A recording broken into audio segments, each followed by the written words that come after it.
오후에 하나님 말씀은 이사야였습니다. 이사야 57장을 펼쳐보십시오.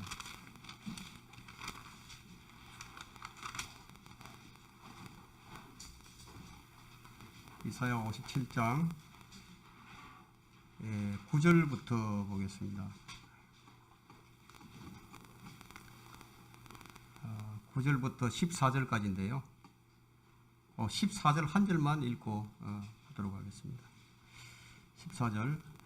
또 말하기를 너희는 쌓아올리라 쌓아올리라 길을 예비하고 내 백성의 길에서 장애물을 제거하라 하리라. 오늘 오후 설교 제목은 내 백성의 길에서 장애물을 제거하라입니다. 내 백성의 길에서 장애물을 제거하라. 지금 우리는 전 세계적으로 한 번도 경험해보지 못한 상황에 놓여 있습니다. 코로나 대유행이 이 세상을 바꾸고 있습니다. 국가적으로나 사회적으로나 또 교회적으로나 엄청난 장애물을 만났습니다. 이것이 우리 개개인에 미치는 영적 영향이 영적으로는 믿음에서 떠나게 하는 것으로 나타나고 있습니다. 그래서 오늘 이 본문을 채택한 것은 우리가 처해 있는 이 상황을 어떻게 슬기롭게 극복할 것인가. 자, 이 말씀으로 투영을 해보고 우리의 믿음을 어떻게 견고하게 세울지 생각해보자는 차원에서 이 말씀을 준비하게 됐습니다. 우리 인생은 마치 집을 짓는 것과도 같은데 기초나 이 자재가 부실하게 되면 그 집은 언젠가 무너지게 됩니다. 그리스도인의 영적 생활도 이와 같습니다. 고린도전서 3장 11절에는 이 닦아놓은 기초 위에 아무도 다른 기초를 놓을 수 없나니 이 기초는 예수 그리스도시라고 했습니다. 그래서 우리의 기초는 요동하지 않습니다. 기초는 요동하지 않는데 우리는 수없이 무너집니다. 무너지면 또 짓고 무너지면 또 짓고 이 짓을 반복합니다. 문제는 무엇이죠? 복병이 있는 거죠. 복병. 장애물이 수없이 많이 나타납니다. 침례인 요한이 주의 길을 닦아놓았던 것처럼 사도들과 이 선지자들이 이 교회의 기초를 잘 닦아놨습니다. 에베소서 2장 20절로부터 보면 너희는 사도들과 선지자들의 기초 위에 세워졌으며 예수 그리스도께서 친히 기중한 모퉁이 돌이 되셨고 그분 안에서 건물 전체가 함께 알맞게 맞추어져 주 안에서 거룩한 성전으로 자라가며 또한 그분 안에서 너희도 성령을 통하여 하나님의 거처로 함께 지어져 가고 있느니라. 이렇게 닦아놓은 기초가 있는 거예요. 우리는 그 위에다 지금 집을 지어갑니다. 그러나 우리가 주의하지 않으면 안 됩니다. 왜냐하면 수많은 복병들이 있기 때문에. 어떤 성도는 이 집을 혼자 짓는 것으로 아는데 이 집은 혼자 짓는 집이 아닙니다. 우리는 산돌들로서 영적인 집으로 함께 지어져 가는 거예요. 함께. 은사는 개인적이지만 일은 함께 가는 겁니다. 방금 읽었던 에베소서 2장에서도 건물 전체가 함께 알맞게 맞추어져 여기서 함께라고 했어요. 이것은 연합이죠. 연합. 성도들이 그리스도의 몸을 이루고 있습니다. 연합이에요. 성도 한 사람 한 사람이 이 벽돌처럼 이 성령을 통해서 하나님의 것처럼 함께 지어져 간다. 그래서 함께 지어져 가는 것은 연합입니다. 사도들과 선지자들이 세운 지역교회가 무엇을 의미하고 있는지 충분한 이해가 되었을 것입니다. 반석은 하나뿐인데 이 반석이 필요 없는 자들도 있었습니다. 베드로전서 2장 7절과 8절에 보면 그러므로 믿는 너희에게는 그가 기중하나 불순종하는 자들에게는 건축자들이 버린, 이 건축자들은 이스라엘 지도자들이었죠. 예수님을 버렸습니다. 그 돌이 모퉁이의 머릿돌이 되고 또 넘어지게 하는 돌과 거치는 반석이 되었으니 곧 불순종함으로 말씀에 걸려 넘어지는 자들에게니라. 그들은 또한 그렇게 되기로 정해졌느니라. 그러니까 누가 걸려 넘어지죠? 불순종하는 자들이에요. 세상은 머릿돌을 걸림돌인 줄 알고 치워버렸다. 살인자나 사기꾼들만 치우는 게 아니에요. 세상에겐 주님이 치워야 할 걸림돌입니다. 그러나 주님은 실족해 하는 돌, 넘어지게 하는 돌이기는 하지만 치워버려야 할 돌은 아니었어요. 그 돌을 받아들이면 구원의 반석이 됩니다. 사도 바울이 회심하기 전에는 예수님은 그에게 기초가 아니라 장애물이었죠. 그분은 바울에게 가시체였습니다. 사도행전 9장 5절에 보면 주여 당신은 누구시니까? 라고 하니 주께서 말씀하시기를 나는 네가 박해하는 예수라. 가시체를 걷어차는 것이 내게 고통이라고 하시더라. 그런데 바울이 회심한 이후에는 예수님께서 그에게 구원의 반석이 되셨습니다. 그리고 그의 기초가 되어주셨습니다. 우리는 이 닦아놓은 기초 위에다 금이나 은이나 보석으로 집을 짓습니다. 걸림돌과 반석은 다른 종류의 돌이 아니라 같은 돌이에요. 그래서 이사야 선지자가 예언하기를 이사야 8장을 한번 볼까요? 이사야 8장 14절과 15절 봅니다.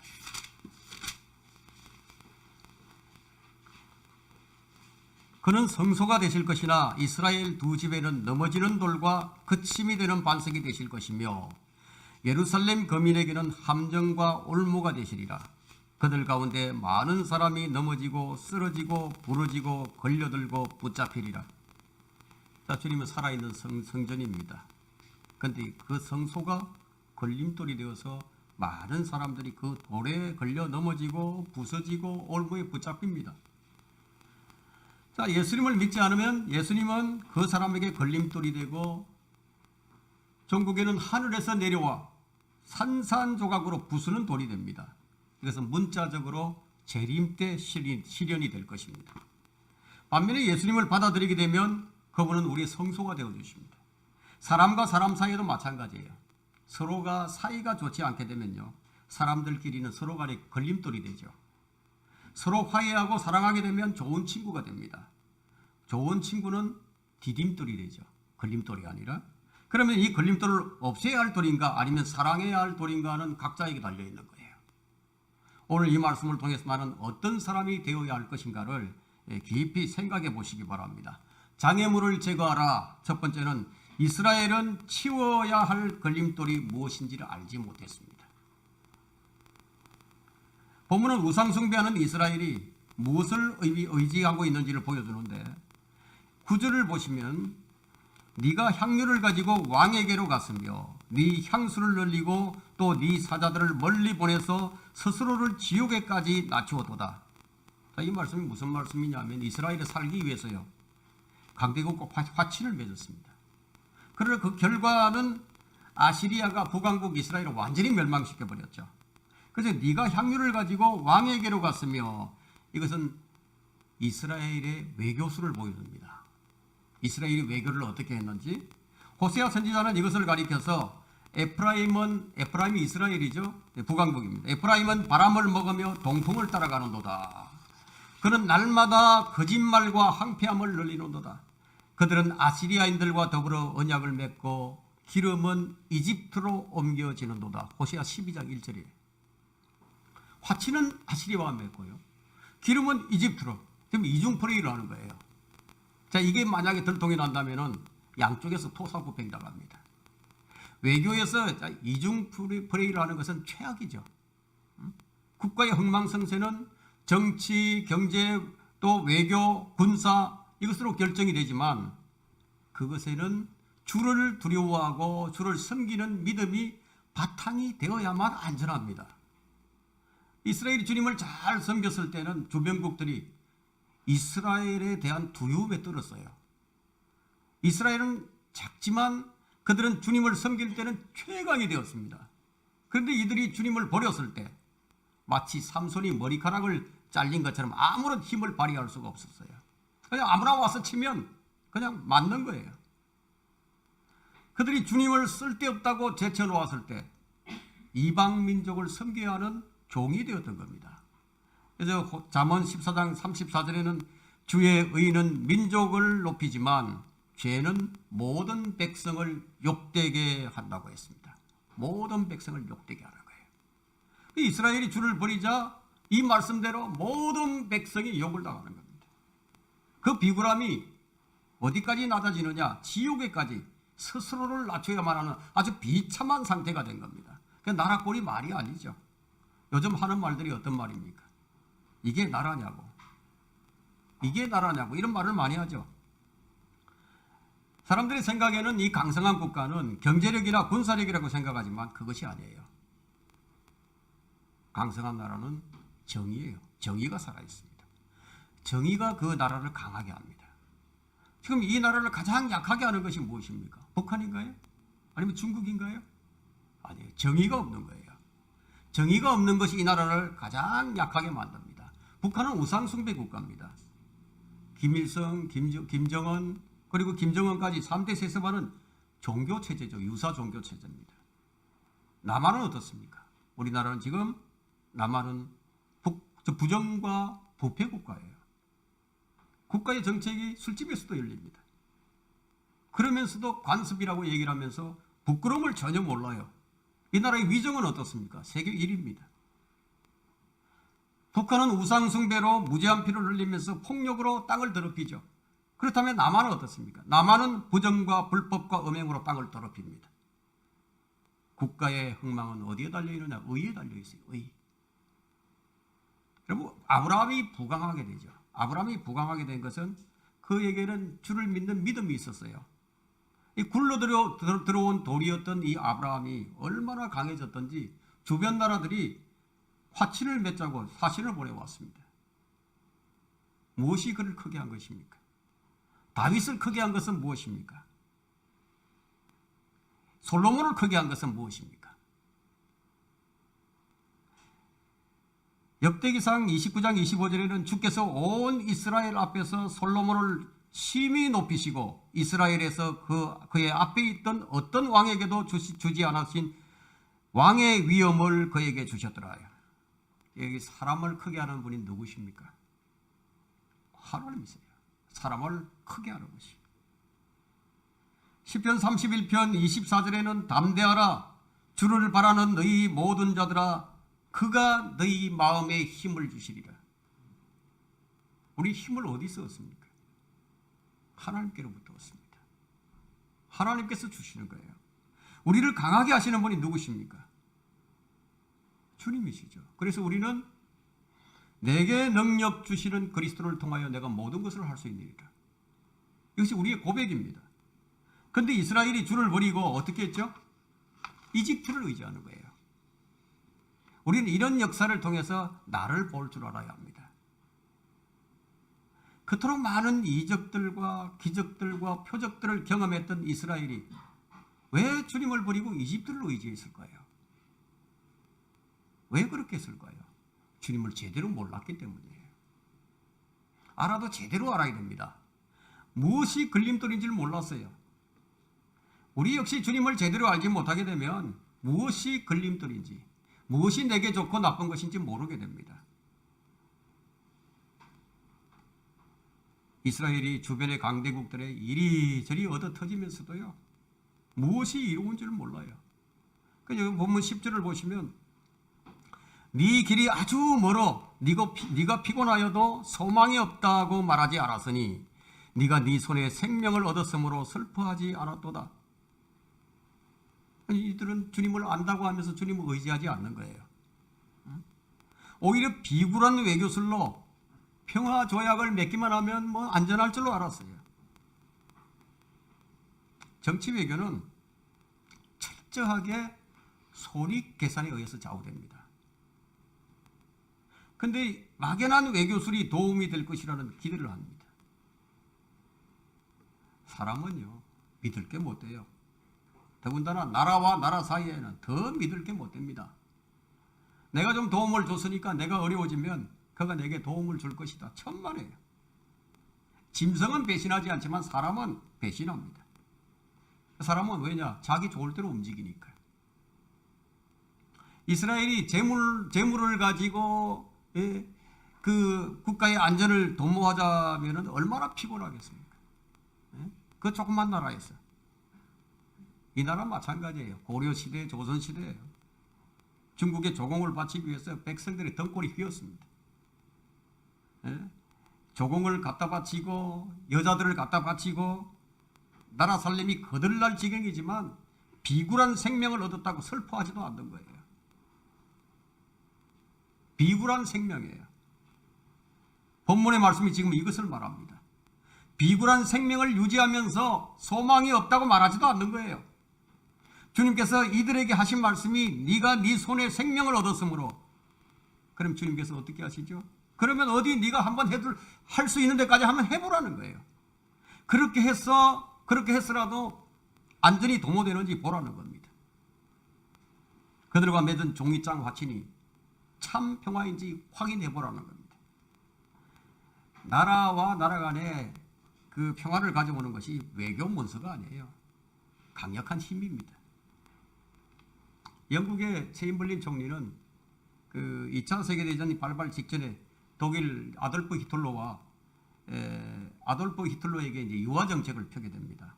그래서 1938년 9월에 이제 이 전운이, 유럽의 전운이 감돌게 되자 이 체인벌린이 전쟁을 막기 위해서 그 프랑스의 에두아르 총리와 함께 이 히틀러의 거의 모든 것들을 다 요구를 다 수용해 주면서 메넨 협정에 서명을 합니다. 그 서명을 하고 그 종이장을 한 장을 들고서 국민적 영웅이 되어서 영국으로 돌아옵니다.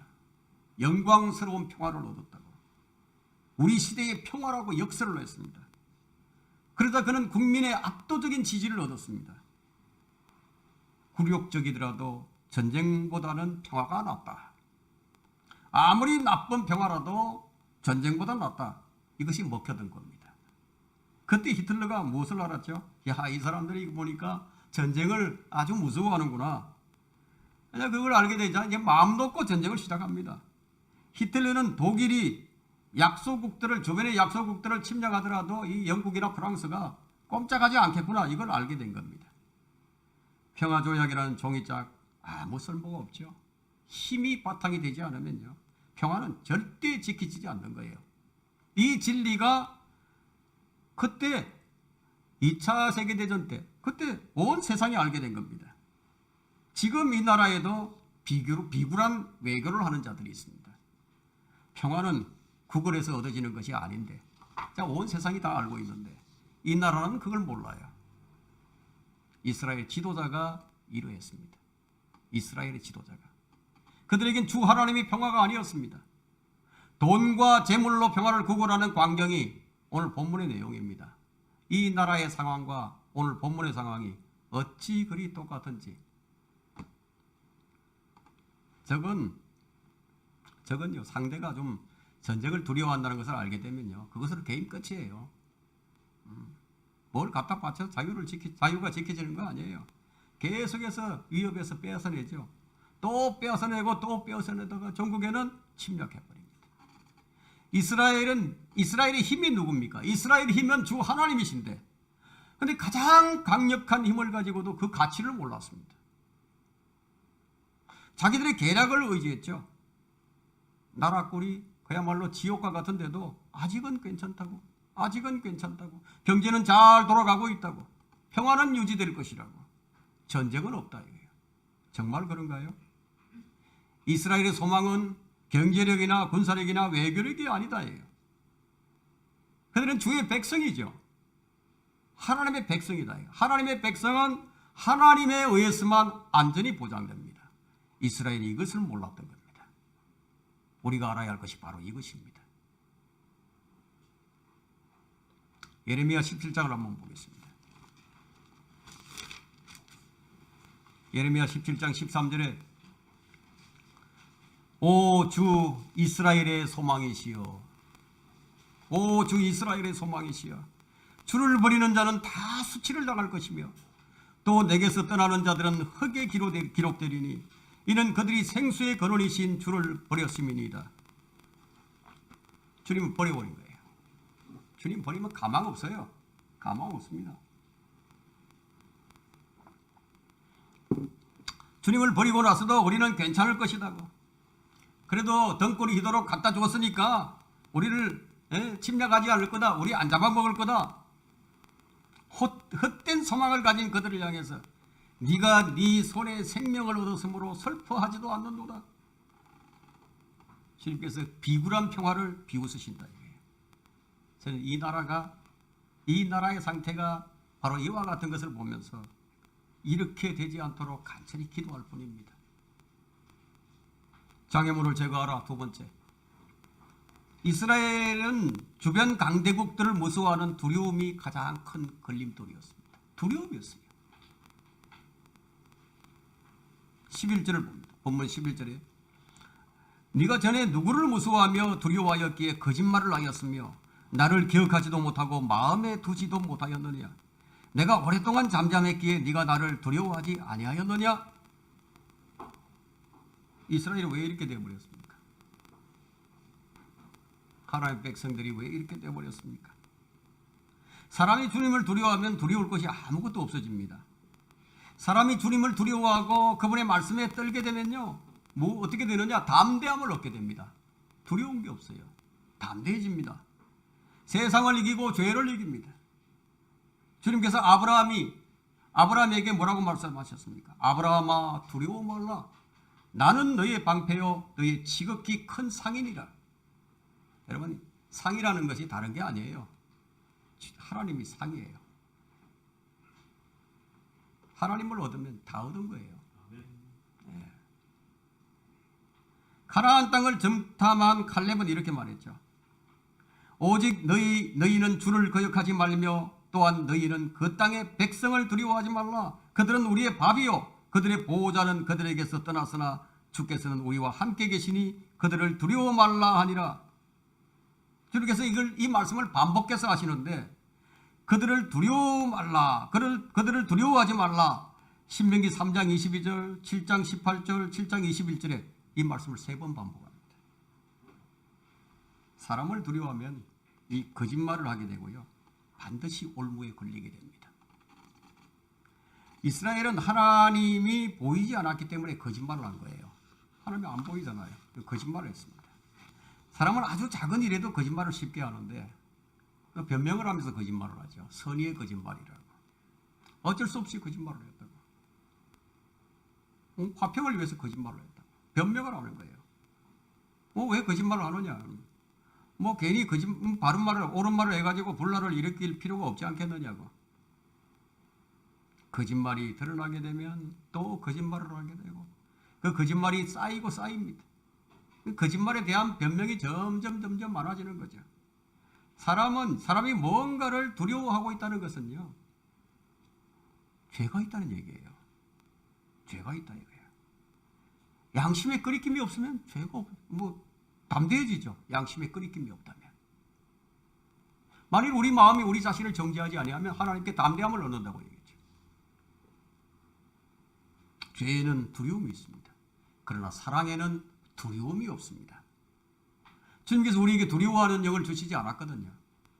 능력과 사랑과 건전한 생각의 영을 주셨습니다. 근데 이스라엘이 왜 대적들을 두려워했는가? 그 이유는요, 11절에 후반절에 나오죠. 내가 오랫동안 잠잠했기에 네가 나를 두려워하지 아니하였느냐. 이 말씀 볼 때 그들은 주님과 아주 오랫동안 교제가 단절된 상태임을 알 수 있죠. 주님께서 잠잠하셨어요. 자, 금년 한 해 동안 이 코로나 팬데믹이 가져온 예배 모임의 조치, 예배 모임 제한 조치는요, 믿음이 연약한 자들을 주님과 오랫동안 교제가 단절된 상태에 빠뜨려 버렸습니다. 실제 그렇죠. 사람은 환경에 많은 지배를 받게 되어 있습니다. 믿음이 약한 자들일수록 더욱 그러합니다. 주님이 마음에서 이제 멀어지기 시작하면서부터 그 다음에 오는 것이 뭐냐면 세상에 대한 두려움이 점점 더 커져옵니다. 그러면서 서서히 주님을 두려워하면서 떠나가게 되고 이제 내가 믿었던 일들까지도 다 희미해져 갑니다. 그러면서 주님께서 이제 잠잠한 것으로 생각을 하죠. 그러나 주님은 언제나 일을 하고 계십니다. 언제나 쉬지 않으십니다. 주님은 말씀해 주시고 또 징계해 주시고 책망해 주시고 바로잡아 가십니다. 만일 내게 주님을 두려워함이 없다면 그 원인은 주님을 내 마음에 두지 않았기 때문이에요. 하나님을 두려워하지 않는 것은 주님 멸시하는 거예요. 하나님 멸시하는 거예요. 그 결과가 무엇으로 나타나느냐? 북왕국 이스라엘은 아시리에게, 남왕국 유다는 바벨론에게 넘겨버리신 거예요. 그때는 그들이 이제 부르짖어도요, 주님께서 잠잠하시는 것이 정해진 고통의 기간을 다 채울 때까지입니다. 그러니까 징계를 당하기 전에 정신을 차려야죠. 주님은 죄가 충만해질 때까지 오래 참으시고 죄가 딱 충만하게 차게 되면 이제 그들을 심판하시는 거예요. 그들은 돌이킴이 없어요. 유다는 바벨론에 70년이 찰 때까지 기다려야만 했습니다. 정해진 기간이 있습니다. 주님께서 그들의 외교적 노력이 무익할 것이라고 지금 선포를 하시는데요. 12절을 볼까요? 주님께서 내가 네 의와 네 행위들을 선포하겠으니 이는 그것들이 네게 무익할 것이기 때문이라. 주님께서 지금 말씀하시는 거예요. 내가 네 의와 네 행위들을, 주님께서 그들의 불의를 다 드러내신다는 거예요. 주님께서는 반드시 불의를 드러내십니다. 누구를 통해서든 그 불의를 드러내십니다. 불의를 행하고 있는 교회들, 불의를 향하고 있는 목자들, 그들의 진면목을 만천하에 다 드러내시는 것을 우리는 자주 목도합니다. 하나님의 이름을 들먹거리면서 뒤로는 온갖 불의를 행하면서 감추지만 다 드러나게 되어 있다 이거예요. 주님께서 내가 네 의와 네 행위를 선포하겠으니 누구를 통해서든 그 불의가 드러난다 이거예요. 그 불의가 드러난다면 그것은 누가 하신 것인가? 주님께서 하신 겁니다. 주님께서 드러내신 거예요. 지금 이스라엘의 의는 의가 아니에요. 불의예요. 불의. 그들이 자기들의 의를 세우려 했지만 그들의 의는 걸레였습니다. 믿음에서 난 의가 아니면요, 아무런 유익이 없습니다. 만일 그 의가 하나님의 의라면 그들은 재앙의 날에 아마 그들에게 유익을 주었을 겁니다. 사람의 의는 다가올 재앙에서 자신을 건디지 못합니다. 이는 그것들이 네게 무익할 것이기 때문이라. 주님 말씀이에요. 주님이 선언해 놓으셨어요. 오늘 밤 네 혼을 네게서 앗아간다면, 이 말씀이 생각나지 않습니까? 무익하다 이거예요. 사람은 유익에 매우 민감합니다. 하지만 무엇이 유익한 줄 잘 몰라요. 주님께서는 그것들이 네게 무익할 것들이라고 말씀하시지만 사람은 유익하는 줄로 안다. 유익한 줄로. 에서처럼. 에서는 자기 장작꾼을 파죽한 것보다 무익한 것으로 여기고 팔아버렸다. 어리석은 자들은 기도하지 않죠. 전능하신 분이 무엇이기에 우리가 그를 섬겨야 하리까? 우리가 그분께 기도한들 무슨 유익을 얻으리까 하는도다. 욥기 21장 17절의 말씀입니다. 지금 당장 급한데, 먹고 살기도 힘든데, 뼈빠지게 일을 해도 먹고 살기 힘든데 기도한들 무슨 유익이 있겠느냐고. 뭐 그런 사람들이 꽤나 많이 있습니다. 하다 안 되면 그때서야 뭐 기도나 한번 해보자. 그런 사람에게 기도 응답이 있겠습니까? 자신이 약한 줄 아는 사람, 그런 사람이 기도를 합니다. 자신이 약한 줄 모르면 기도하지 않아요. 사람은 유익한 것과 무익한 것을 잘 구분하지 못합니다. 에서는 유익한 것을 무익하다고 생각했고, 유대인들의 종교 행위는 그들에게 아무런 유익을 주지 못했어요. 주님께서 그것들이 네게 무익할 것이라고 말씀하시는데 유대인들은 그것이 유익하다고 생각했습니다.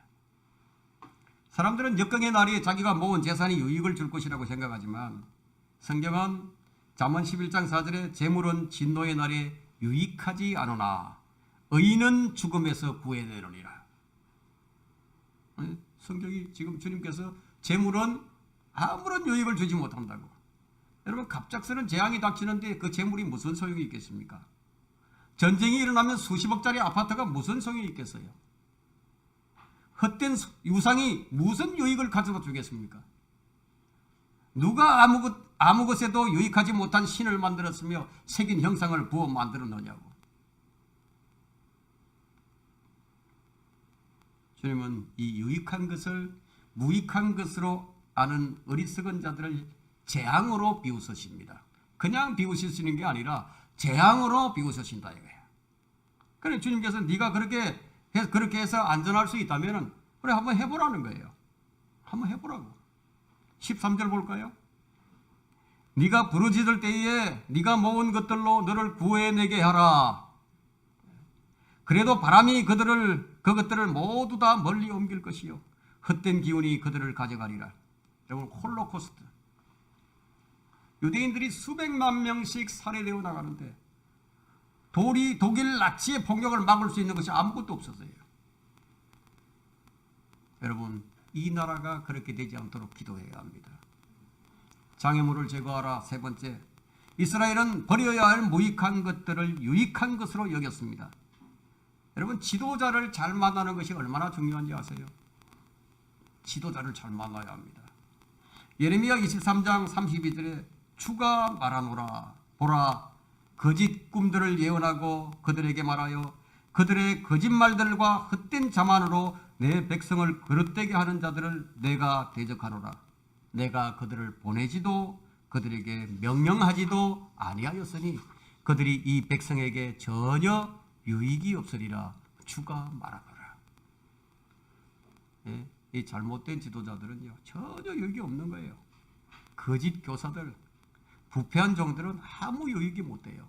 우리는 왜 이런 일들이 지금 일어나고 있는지 깊이 생각을 해야 합니다. 그 배후에 누가 있는지, 영적인 사람들은 이것을 볼 수 있어야 합니다. 누가 백성들을 거릇된 길로 가게 하는지 그 배후에 마귀가 있는 거예요. 타락한 목사들은 아무런 유익을 주지 못합니다. 주의 말씀을 제대로 공급할 줄 모릅니다. 교회 시스템을 딱 만들어 놓고 그 하나님이 아닌 이 시스템에 따라서 움직이는 거예요. 제도화되어 있는 이 프로그램에 의해서 진행되어 갑니다. 교회는 하나님이 안 계시면 좀비 교회예요. 시스템에 의해서 움직이는 교회는 죽은 교회예요. 자, 진리를 실행하지 않는데도 그 교회가 계속 부흥하고 있다면 그것은 교회가 아니라 조직체예요. 조직체에 의해서 부흥합니다. 어떤 자들이 그런 교회에 있느냐 이거예요. 영적으로 죽어 있는 자들이에요. 성도들에게는 없어서는 안 될 세 가지가 있습니다. 믿음, 소망, 사랑이에요. 사랑이 없으면 무엇을 해도 유익이 없어요. 고린도전서 13장 3절에 내가 내 모든 소유를 주어 가난한 사람들을 먹이고 내 몸을 불살하게 내어준다 해도 사랑이 없으면 내게 아무 유익이 없느니라. 유익이 없는 일을 하는 것만큼 어리석은 사람은 없죠. 축구 선수가 축구를 하는데 공을 차게 되는데 계속 헛발질만 한다면 어떻게 되겠습니까? 만일 우리가 열심히 일을 하고 있는데 그것이 우리가 바라는 것이 희생뿐이라면 어떻게 되겠습니까? 모든 사람들 가운데서 가장 비참한 사람이 되고 만다고. 소망이 없으면 그런 거예요. 만일 우리의 믿음이 자신이 규명하지 못하는 불확실한 믿음이라면 그 믿음은 말씀을 결합시키지 못하게 됩니다. 믿음이 결합되지 않는 말씀은 내게 아무런 유익이 없어요. 그 히브리서 4장 2절에 복음을 전해 들은 것은 그들이나 우리나 마찬가지나 전파된 말씀이 그들에게 유익을 주지 못한 것은 그것을 들은 자들이 믿음을 결합시키지 못했기 때문이라. 유익이 없어요. 그래서 믿음의 결합은 매우 중요한 것입니다. 사실 그대로 하나님의 말씀을 받았는지 안 받았는지 다 드러나는 거예요. 여러분, 하나님의 말씀에 떨며 두려워해 본 적이 있으십니까? 하나님의 말씀에 떨며 두려워하는 것. 만일 누구든 이 하나님의 말씀의 엄중함을 안다면 그 사람은 반드시 그 말씀을 자기 마음에 간직할 겁니다. 여러분, 이 말씀이 내 안에 간직되어져야 그 말씀이 역사를 하는 거예요. 이때 우리가 주의할 것이 하나 있는데 육신을 따라서 처신하지 않는 겁니다. 말씀의 유익을 위해서 주의할 것들이 참 많이 있지만 그 가운데서 이 목자와의 관계성은 참 중요합니다. 목자와의 관계성. 히브리서 13장 17절을 보시면 너희를 다스리는 자들에게 순종하며 복종하라. 그들은 너희 혼들을 위해 깨어있기를 자기들이 마땅히 설명해야 할 것처럼 하느니라. 그들을 기쁨으로 하게 하고 슬픔으로 하지 않게 하라. 이는 그것이 너희에게 아무 유익이 없습니다. 이 목자와의 관계가 깨져 버리면요, 이 자신의 영적 상태를 아주 피폐하게 만들어 버립니다. 여러분, 이 무익한 것을 유익한 것으로 아는 자들, 가짜 교회들, 가짜 교회를 진짜 교회로 아는 자들에게 그것이 유익한지 계속 한번 해보라고. 여러분, 얼마나 무서운 말씀입니까? 가짜 교회들을 향해서 그것이 진짜인지 한번 해보라고. 그래서 13절에 네가 부르짖을 때에 네가 모은 것들로 너를 구해내게 하라. 그래도 바람이 그것들을 모두 다 멀리 옮길 것이요 헛된 기운이 그들을 데려가리라. 그러나 나를 의뢰하는 자는 그 땅을 차지할 것이요 내 거룩한 산을 상속받으며 내게 재앙이 닥칠 때 네가 쌓은 것들이 그 무슨 소용이 있겠느냐 이거예요. 무슨 소용이 있겠느냐 이거예요.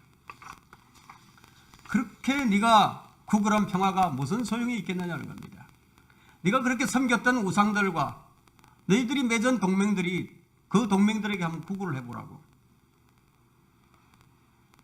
재앙의 날에 그들이 어려했던 것이 얼마나 헛된 것인지 하나님께서 알게 해주시겠다는 겁니다. 너희가 그렇게 할지라도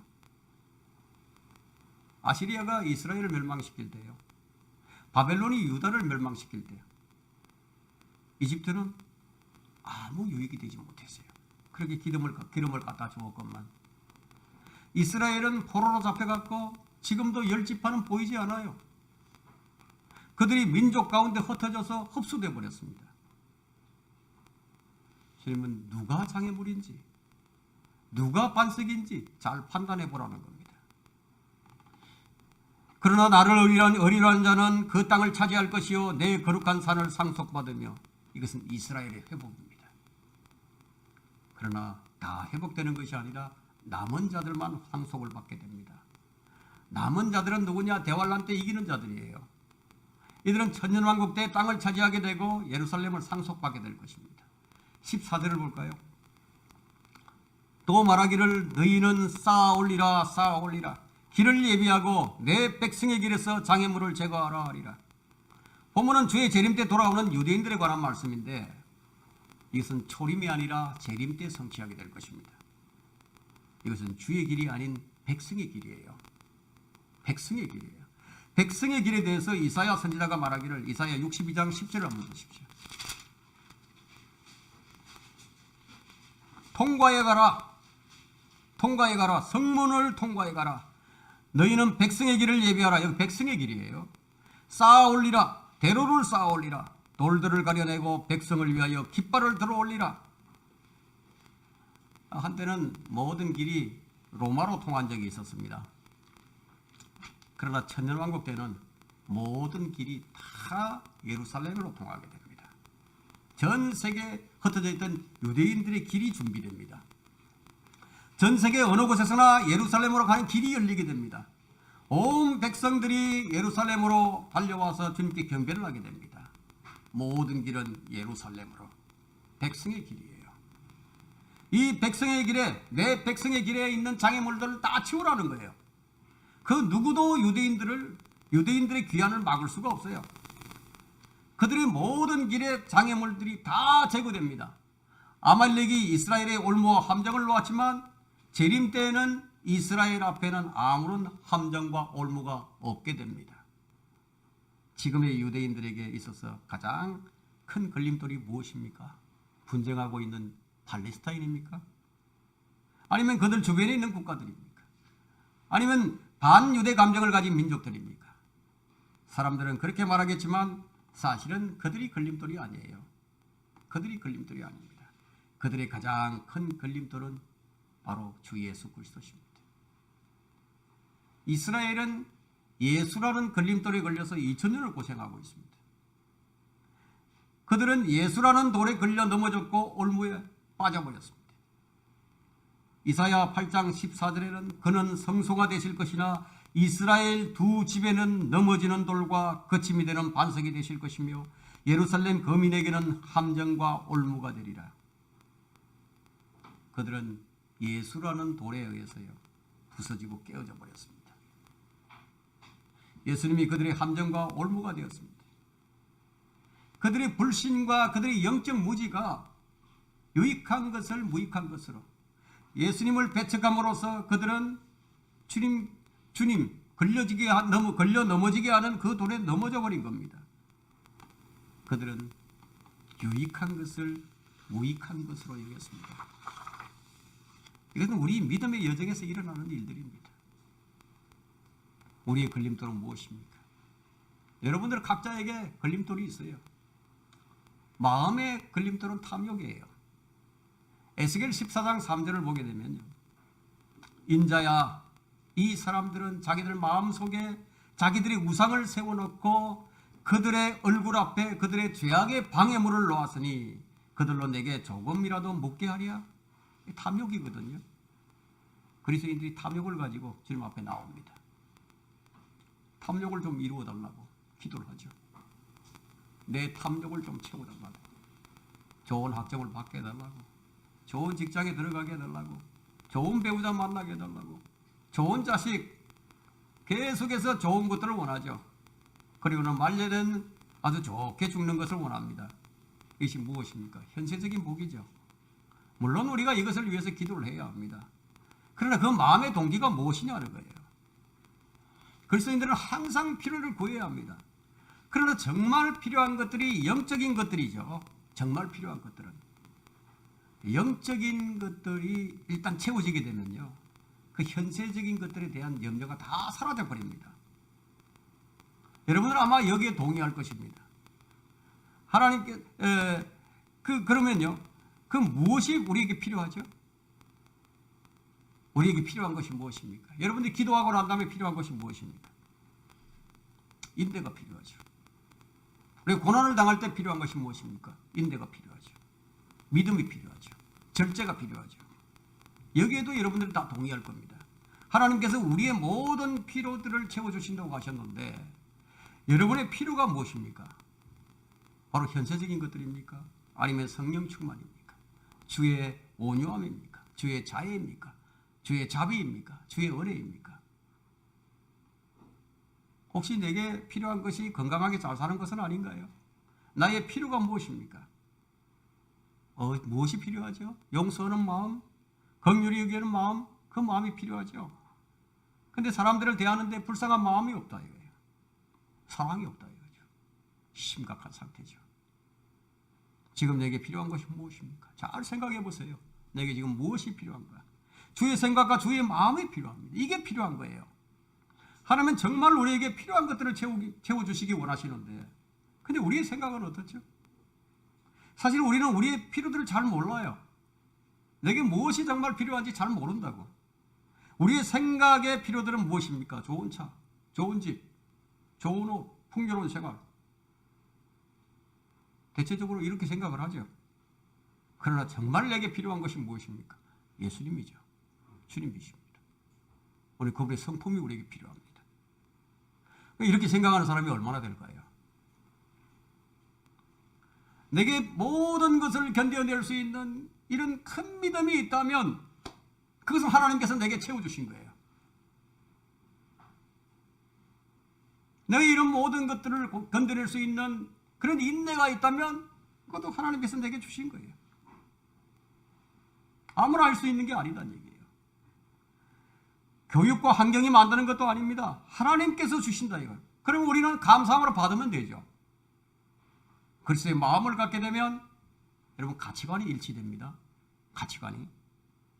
성도들이 한 마음으로 연합하지 못하는 것은 뭐냐? 그 그리스도와 한 마음이 안 된 것인지. 그리스도 한 마음이 되어야 되는데. 근데 이걸 잘 몰라요. 먼저 그리스도와 한 마음이 되어야 되는데, 그래야 다른 지체들과 한 마음이 될 수 있는데, 왜 저 형제는 나와는 늘 반대적인 생각을 할까? 그런 생각을 갖지 말고 내가 그리스도와 똑같은 마음을 가지면 됩니다. 성도들이, 교회가 주님과 같은 마음을 가질 때 비로소 한 마음, 한 생각, 한 사랑으로 연합하는 거예요. 연합이에요, 연합. 주님으로 충만하지 않고 나와 한 마음이 되어주기를 바라기 때문에 하나가 안 되는 거예요. 우리는 서로 간에 같은 생각이 될 수 없어요. 그리스도와 같은 생각을 가지면 하나가 됩니다. 내게 필요한 것이 무엇입니까? 그리스도의 생각이죠. 여러분들에게 필요한 것은 그리스도가 전부가 되어야 됩니다. 주님은 우리의 마음을 감찰하십니다. 내가 원하는 것들을 기도하고 이루어지기를 기다리는데 마침내 그것이 이루어지는 것만 같더니만 근데 그만 그것이 무산되고 상황이 더 나빠지는 상태가 있다. 그럴 때가 있다 이거죠. 그때 설거머니 고개 드는 것이 뭐죠? 마음의 불신이 딱 솟아오른다. 왜? 내 생각대로 안 됐기 때문에. 여러분 불신이란 소리 없이 다가옵니다. 불신이 싹트게 되면 마음이 주님께로부터 멀어지기 시작하고 교회가 싫어지기 시작합니다. 지금 코로나 팬데믹이 바로 이것을 만들고 있다는 거예요. 주님께서 우리에게 이 코로나 팬데믹을 허락하신 이유가 뭐냐 이거예요. 이런 것들을 통해서 믿음을 가려내는 거예요. 하나님께서 우리의 탐욕을 채워주시지 않아요. 절간에 가서 해야 할 기도를 교회에서 하면 안 된다 이거예요. 여러분의 소원이 무엇입니까? 여러분의 장애물은 무엇입니까? 혹시 탐심 아닙니까? 주님께서 너희에게 먹을 것과 입을 것이 있으면 만족하라고 하셨는데 이 말씀에 여러분이 동의가 안 된다면 너에게 탐심이 있기 때문이에요. 자, 우리는 필요치 않은 것들을 위해 너무 많이 기도합니다. 그게 뭐냐면 바로 에스겔에 나와 있는 이 말씀처럼 자기 마음에 우상을 세우고 스스로 죄악의 방해물을 놓는 거예요. 유대인들이 율법의 참 의를 몰랐을 때, 율법의 의를 구할 때 그들은 그 돌에 걸려 넘어져 버렸습니다. 그래서 로마서 9장 32절이 이것을 증명해 주죠. 어찌하여 그렇게 되었느냐? 이는 그들이 믿음으로 의를 구하지 아니하고 율법의 행위로 되는 것처럼 구하였기 때문이라. 그들이 그 걸려 넘어지게 하는 돌에 넘어진 것이라. 그 유대인들이 걸려 넘어진 돌이 뭡니까? 예수님이에요. 주님은 그들의 만족이 되실 수도 있고 또한 실족이 되실 수도 있어요. 자주 말씀드리지만 우리는 누구의 믿음으로 주님을 섬기냐 이거예요. 누구의 믿음으로 주님 주의하지 않으면 안 됩니다. 그리스도 예수 안에 있는 믿음과 사랑 안에서 행하라고 말씀합니다. 결론을 맺겠습니다. 하나님과 나 사이를 막는 가장 큰 장애물은 바로 나 자신이에요. 나 자신이라고요. 사람들은 스스로 장애물을 만들어 놓고 다른 곳에서 장애물을 찾아요. 다른 사람이 만든 장애물은 잘 보이지만 자신이 스스로 만든 장애물은 잘 보이지 않기 때문에 훨씬 더 무서운 겁니다. 안 보이는 적이 더 무서운 거예요. 삶의 모든 문제들이 어디서 나옵니까? 마음에 나오죠. 마음에서. 한 기자가요, 무디 목사님에게 어떤 사람이 당신에게 가장 큰 장애물이었습니까? 이렇게 질문을 했어요. 무디 목사가 답하기를 그 어떤 사람보다도 무디라는 작자가 가장 골치를 썩고 있어. 자기 자신을 얘기해요. 자, 이처럼 우리의 믿음의 길을 돌이켜보면 참 많은 장애물들을 만났지만 그중 가장 큰 장애물은 나였다고 고백하지 않을 수가 없을 겁니다. 나의 가장 큰 장애물은 남이 아니다. 환경도 세상도 아니다. 바로 나 자신이라는 거예요. 외부 환경 때문에 시도를 포기하는 것도 결국은 나 자신이고 지리 짐작으로 생겨난 불안과 염려, 두려움에 떠는 것도 결국 자신이고 자학하고 자책하는 것도 자신이고 교만하고 오만하고 죄악을 사랑하는 것도 다 자신이다 이거예요. 우리는 서로 간에 걸림돌이 되지 않아야 합니다. 누가복음 17장 2절에 이런 말씀이 있거든요. 이런 어린 자들 가운데 하나를 실족게 하는 것보다 차라리 연자맷돌을 자기 목에 걸고 바다에 던지는 것이 더 나으리라. 나로 인해서 누군가 실족하면 안 돼요. 나로 인해서 누군가 실족해서는 안 된다고. 고린도전서 8장 9절에는 너희의 자유가 어떻게 쓰든지 약한 사람들에게 그치는 것이 되지 않도록 주의하라고 했습니다. 그렇게 하려면 어떻게 되느냐. 그렇게 하려면 형제들 앞에 거치는 것이나 방해물을 놓지 않았는지 우리가 늘 판단해야 합니다. 우리가 서로 넘어지지 아니하려면요, 서로 용서하고 서로 용납하는 것, 사랑하는 것밖에 없어요. 이렇게 하지 않으면 다른 형제가 내게 걸림돌이 됩니다. 만일 누가 내게 걸림돌이라면 내가 그 사람을 바꿀 수도 고칠 수도 없어요. 그 사람이 내게 걸림돌이 되지 않게 하려면 주님께서 내게 해주신 대로 나도 그렇게 하면 된다 이거예요. 그게 내 앞에 놓인 걸림돌을 치우는 겁니다. 주님께서 나를 용서해 주신 것처럼, 주님께서 나를 사랑해 주신 것처럼, 주님께서 내게 하신 것처럼 주님께서 너희도 그렇게 하라고 하셨다 이거예요. 내가 너희를 사랑한 것 같이 너희도 서로 사랑하라고. 주의 마음을 품으면 이 말씀에 여러분은 아마 아멘이 될 겁니다. 이것이 그리스도의 마음입니다. 그렇게 하면 장애물을 치운 겁니다.